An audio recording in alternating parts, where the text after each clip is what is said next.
Olá, amigos! Bom dia, tudo bem com vocês? Tô animada pro vídeo de hoje porque tenho algumas perguntas pra responder. Acho que a câmera tá torta, não sei. Tenho algumas perguntas pra responder sobre o casamento e lua de mel. E no vídeo da semana que vem eu vou gravar 5 dicas pra sua lua de mel se você está noiva. Mas pronto, vamos pra de hoje, não é mesmo? Eu vou começar aqui pelas perguntas do casamento. Tem duas perguntas aqui. Qual foi o local e como foi escolher o local? Então, a gente casou na Quinta das Riscas, em Palmela. Então, é perto de Lisboa, mais ou menos uma horinha de carro. E como foi escolher? A gente começou a ver lugares em janeiro de 2024. Então, faltava alguns meses pro casamento. E a gente foi vendo, a gente viu uns 5 lugares, só que a gente não tinha carro na altura. E Palmela era bem longe. Então, tem um vídeo, vou deixar até aqui um cartãozinho, não sei onde é que aparece. Aparece por algures aqui, o cartãozinho do nosso processo de casamento. Vou deixar aqui, para caso vocês quiserem ver, mas vou contar muito por alto. A gente foi em vários lugares. E o que eu mais gostei era tipo. E o outro que eu tinha gostado também era 120 euros por pessoa. Ou 140. Não sei. Mas isso tudo é sem IVA. Então depois, quando fica com IVA, fica um pouco mais caro. Não sei como é que funciona direito. O dinheiro quem cuidou foi o Mário. E depois. A gente já tinha visto todos. Eu tinha feito meu top 3 das. Eu acho que a gente tinha ido em 5, sei lá, 4. Só que ainda tinha essa Quinta das Riscas e eu sempre quis uma coisa assim, meio dentro, meio fora, com vidros à volta. Eu sempre quis uma coisa assim, um pouco diferente. Isso que eu tinha gostado, que eram mais ou menos assim. Pronto, eram muito caros, mas o Mário tava disposto. O Mário tava disposto, não. A gente tava sempre orando sobre isso. Aí depois a gente foi. Eu já tinha visto essa quinta e eu tinha até mandado mensagem pra eles pra ir lá. Só que o Mário falou: não tem como a gente ir, porque de transportes públicos ia dar 8 horas. É muito longe. Aí eu mandei de novo essa quinta pro Mário e falei: vamos ver essa, por favor. A gente arranja, sei lá, pega carro com o Edu, que é nosso amigo. Não sei. Aí o Mário mandou mensagem pra esse nosso amigo Edu e ele se disponibilizou de ir lá com a gente. Então nós conseguimos finalmente nessa quinta e foi a última quinta que a gente viu. E quando a gente chegou lá, eu gostei, principalmente da parte do jantar, mas eu fiquei meio na dúvida quanto ao espaço que ia ser a cerimônia. Aí depois eu conversei com o Mário, a gente conversou, tentou chegar a um acordo, como é que a gente ia fazer aquilo. E aí a gente conseguiu chegar a um acordo, por mais que eu não tenha gostado de cara da quinta, a gente conseguiu chegar a um acordo, se mudasse o espaço e tal. No final, teve que mudar de novo o espaço porque deu errado onde eu queria. Então lá eles tinham, tipo, um lugar com aquela coisinha branca que eu esqueço como é que chama, mas é onde as pessoas casam. E depois tinha outro lugar que tinha umas pedras, assim. Eu gostava do lugar das pedras e queria casar no lugar das pedras. Mas o lugar comum é esse lugar que tem aquela coisinha quadrada branca que eu esqueci. No dia, o lugar das pedras estava alagado, estava inundado, assim, tinha chovido muito na semana, então estava inundado. Então o que que eles tiveram que fazer?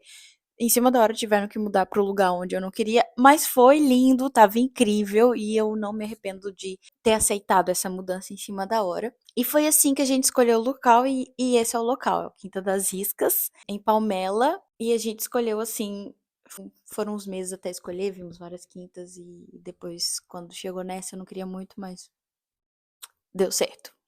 Próxima pergunta. Para o civil, quantos dias antes uma caixa conservatória e quais os papéis necessários? Como o Mário, eu já sou portuguesa, tenho o documento português, mas o Mário não é português. Então a gente teve que fazer a marcação com os documentos dele 6 meses antes, para os documentos serem aprovados. Então, 6 meses antes da gente casar, na verdade, antes dos 6 meses, acho que 8 meses antes, eu pedi uma data na conservatória, porque tem isso, né? Tem que pedir uma data na conservatória para fazer a marcação. Então eu fiz a marcação acho que 8 meses antes, a gente conseguiu. Não, foram 7 meses antes. Aí a gente conseguiu 5 meses antes ir lá na conservatória. E eu sei que a gente foi ainda 2 vezes, ou porque faltava documento, ou sei lá, coisas assim. A gente só conseguiu mesmo fazer o pedido de casamento no verão. E eu já tava no Algarve. E os documentos que foram necessários. No meu caso, português é só o cartão de cidadão. Só o cartão de cidadão, mais nada. No caso do Mário, ele precisou de certidão de nascimento do Brasil, comprovativo que ele era solteiro no Brasil, a residência e não sei se tinha mais alguma coisa. Acho que foi isso. Mas no site do governo, acho que é gov.pt, tem lá falando quais são os documentos necessários pra tudo, sim. Agora eu tenho várias perguntas sobre a lua de mel. Eu vou passar pra lua de mel e depois vou passar pro casamento em si. Casamento, tipo, a vida de casada, né? Sobre a lua de mel. Você ainda se sente como se estivesse na lua de mel? Olha, é assim, eu acho que tem fases. Tem momentos que é muito normal, só tô vivendo uma vida normal com um homem dentro da minha casa, ou eu dentro da casa de um homem. Tem dias que é muito normal, mas tem dias que é muito legal. Agora, nesse mês que a gente fez aniversário, eu acho que eu tô sentindo muito lua de mel, tipo, ai, que fofinho, estamos fazendo um ano. E tem muitos momentos que é assim, tipo, meses, semanas, dias, que é, ai, que fofinho. E também a gente acabou de casar, então.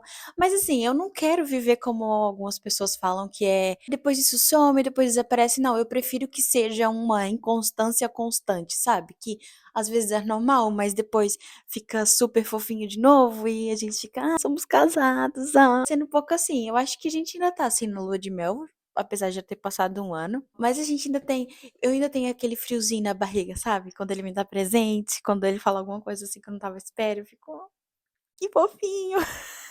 Então, sim, eu acho que não é uma lua de mel constante, mas ainda sinto que a gente tá assim, num clima romântico, fofinho. Algo que você não sabia antes de experimentar a si mesma, em geral.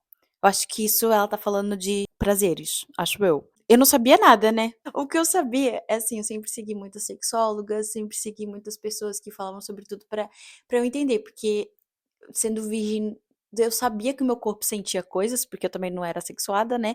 Mas eu não sabia como ativar mais isso, eu não sabia nada disso. Só que eu assistia muito essas sexólogas que explicavam os nossos pontos mais sensíveis, etc. Então eu tinha mais ou menos noção de como funcionava, mas eu não sabia o que esperar. Eu não sabia o que ia acontecer. As noções que eu tinha eram dos filmes que passam e a gente assiste, né? Mais explícitos ou menos explícitos. E dessas sexólogas que eu seguia. Elas, pronto, eu seguia muitas, então tive muitas dicas. Agora, eu não sabia nada. Antes de me experimentar, pronto, eu sabia que eu sentia umas coisinhas assim, tipo, ficava mais animada quando ele estava perto de mim, ou quando a gente dava um abraço mais longo. A gente só, o máximo que a gente dava era abraço mais longo, né? Mas era só isso que eu sabia. Então eu descobri tudo. Depois do casamento, eu descobri tudo. E foi muito bom. Foi uma descoberta em conjunto. Algo que você ouviu, mas foi diferente. Sobre a lua de mel, olha, eu sempre ouvia que a lua de mel não tinha sido bom, tinha sido meio estranho, uma semana meio estranha, assim. Isso me dava muito medo, porque as pessoas falavam que a lua de mel não tinha sido boa. Eu queria que a minha lua de mel fosse boa. A gente namorou 4 anos, sem sequer beijar. Eu queria que a nossa lua de mel fosse boa. E foi boa. Então foi diferente do que eu ouvi. As pessoas diziam que não é bom pra não esperar nada, enfim. Eu realmente, pra primeira noite, não tava esperando nada. Tava esperando o menos que mínimo. Mas mesmo assim superou expectativas. E o resto da semana também foi muito bom. Então, claro que teve momentos engraçados, coisas assim fora, coisas engraçadas, mas foi diferente do que eu tinha ouvido. A maioria dos relatos que eu tinha ouvido é que a lua de mel não tinha sido assim grande coisa, que eles aproveitaram, mas foi mais a viagem do que os momentos em si. Assim, a gente aproveitou muito em viagem também, mas a gente se aproveitou muito como casal. Então, isso foi diferente do que eu ouvi. Agora entrando na vida de casada. Qual a diferença de estar casada para o relacionamento do namoro? Eu acho que cada um vai ter a sua experiência, né? Mas no meu caso é totalmente diferente. Porque antes eu não beijava, agora eu beijo. Antes eu não morava com ele, agora eu moro. Então, antes eu não dormia com ele, agora eu durmo. Então, pra mim é completamente diferente. Tem gente que tem menos diferenças porque não viveu assim um namoro tão afastado como a gente vive, né? Mas como a gente viveu. Como a gente teve um namoro muito de amizade, assim, a gente quase não se tocava, era mais abraço, assim, dar a mão. Agora é completamente diferente. Eu vivo com ele, eu durmo com ele, a gente dá beijinhos, a gente faz outras coisas. Então, é bem diferente pra mim. E além de compartilhar os problemas da vida, né? Que agora não é só os problemas dele e os meus problemas, agora são os nossos problemas. Se ele tem um problema, eu tenho um problema. Se eu tenho um problema, ele tem um problema. Então, acho que são essas as diferenças. No nosso relacionamento de namoro, cada um tinha os seus problemas, apesar da gente conversar e tal, mas era cada um com seus problemas. E pronto, e a gente não dividia nada, a gente não dividia a mesma cama, a gente não dava beijinho, nada. Então, agora é completamente diferente, é um relacionamento muito mais carnal do que quando a gente era namorado. Quando a gente era namorado, não tinha quase nada de carne mesmo. E cada um tinha seus problemas e a gente não dividia. A gente compartilhava, mas não era tão intenso quanto agora. Acho que essa entra um pouquinho em como foi a adaptação. Foi bem leve. A gente esteve conversando sobre isso e foi bem leve a adaptação. É, a gente ouviu muitos casais dizendo que o primeiro ano é o pior ano, que são muitas adaptações e são muitas brigas. A gente não brigou, a gente não discutiu. Teve uma vez que a gente discutiu e eu gritei. Eu fiquei muito nervosa, fiquei muito brava. Então, foi uma vez em um ano, então acho que foi bom. Mas foi bem leve a adaptação. Acho que teve muita compreensão de ambos os lados. Tanto eu.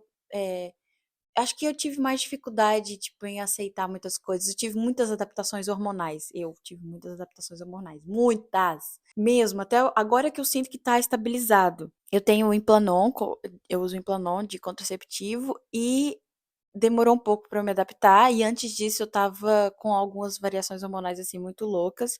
Então, isso, acho que pra mim o mais difícil foi mesmo a minha adaptação hormonal. Agora, a adaptação como casal, eu acho que foi bem leve, sabe? A gente se compreende, a gente entende. Ok, você não gosta disso? Tá bom. Então não vou fazer isso. Ok, você não gosta disso? Tá bem. Então eu vou tentar evitar isso. Ou então, ok, você não gosta disso, mas assim, eu gosto. E aí, o que que a gente faz? Então vamos achar o equilíbrio. Eu faço isso e quando eu faço isso, você faz outra coisa. Pra ter equilíbrio também e respeito. A gente baseia muito nosso relacionamento no amor e no respeito. Então a adaptação foi bem leve. Tem outra parecida com essa, que é como você lidou com as mudanças de tudo e dicas para a vida de casados. Eu acho que se eu pudesse dar uma dica, a melhor dica que a gente recebeu foi sobre ser leve. Sabe? Ser leve, não precisa ser tão pesado, você não precisa exigir tanto do outro. Dá pra você ser leve, dá pra você respeitar, dá pra você entender.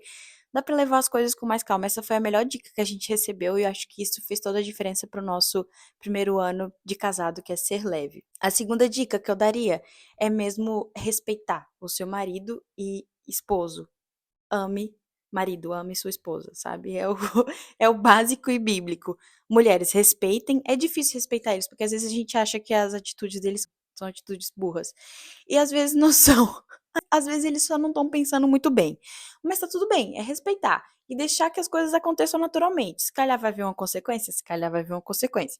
Mas você, como mulher, respeite. Eles gostam de ser respeitados. E você, como homem, ame. Porque vocês têm dificuldade em amar, em dar presente, em dar carinho, em dar flores. Vocês acham que não é necessário. E é necessário. Então, pronto, duas dicas. Na verdade, três, né? Sejam leves. Marido, ame a sua esposa. Ame mesmo, tá? E mulher, respeite o seu marido. Respeite mesmo. Tenha respeito pelas decisões dele, por mais que você ache que não seja uma boa decisão. Essas seriam as dicas. E como eu lidei com as mudanças de tudo? Acho que foi. Como foi a adaptação? Foi a mesma pergunta, né? A gente lidou de uma forma muito leve. E eu acho que agora que passou um ano é que a adaptação assentou, sabe? Tô sentindo que eu amo rotinas. Então, finalmente tô sentindo que encontrei uma rotina, encontrei uma forma de da gente ter o almoço juntos na hora certa, sem ser uma coisa muito corrida. Pronto, estamos nos adaptando. Mas acho que é uma adaptação constante, assim. A gente já adaptou muita coisa, mas ainda dá pra adaptar, sabe? Dá pra adaptar outras coisas. Mas tá sendo bem leve, graças a Deus. Pretendem ter filhos já ou daqui a uns anos? Nós pretendemos ter filhos, sim, queremos ter filhos, mas não já. Esse ano eu já quis ter, mas foi como eu falei, eu tive muitas variações hormonais. Então eu queria ter filho logo, mas depois eu coloquei um plano e me acalmei. E eu queremos ter filho sim, eu quero ser mãe jovem, mas não sei quando é que a gente vai ter, mesmo. Não sei. Vamos ver. Não quero ser mãe muito tarde, quero ser mãe antes dos 30, mas eu tenho 23. Então, não sei. Pra mim, o ideal seria 26, talvez. Antes, 25. Eu gosto mais do número 25. Mas pronto, 25 é daqui 2 anos, então. Não sei. Daqui 2 anos, não, daqui um ano e alguma coisa. E foram essas as perguntas. Eu espero muito que vocês tenham gostado. Eu gostei de responder, eu gosto de fazer esse tipo de coisas. Obrigada a vocês que mandaram perguntas. A Raquel, a Anne, a Matilde, a Ana, a Merla. Muito obrigada, e a Vitória também. Muito obrigada por participarem desse vídeo. E semana que vem eu vou vir com as dicas para lua de mel. Eu acho que vai ser a última semana do mês. Sim, vai ser a última semana do mês. Então, se calhar eu faço assim. Eu já falei um pouco hoje sobre dicas do casamento, mas se calhar eu gravo outro vídeo a semana que vem com 3 dicas para lua de mel e 3 dicas para o casamento. Pra vida de casado, né. Mas eu não sei se eu tenho muito lugar de fala pra vida de casado, porque é só 1 ano de casado. Se calhar eu gravo o ano que vem, né, que aí vai ser 2 anos, aí eu vou ter mais lugar de fala, porque, não sei, acho que é pouco tempo pra eu dar dicas pra vida de casado. Mas pra lua de mel, como eu já passei, acho que eu posso dar algumas dicas sim. Já eu tô dando dicas para as minhas amigas, então semana que vem vai ser dicas da lua de mel. E se você gostou do meu vídeo, você vai gostar do meu livro! Vida, tá vendendo nas melhores livrarias de Portugal. E também algumas livrarias do Brasil. Então escreve aí Vida Agatha Luz no Google, que vai aparecer com certeza como você pode comprar. Beijinhos, tchau! Deixa o seu comentário, por favor, aqui embaixo, antes de eu terminar o meu vídeo. Pouca gente deixa comentário e eu fico bem decepcionada. Deixa o seu comentário, fala, gostei, ou então detestei. Ou então quero o livro. Agora sim. Tchau, bom sábado.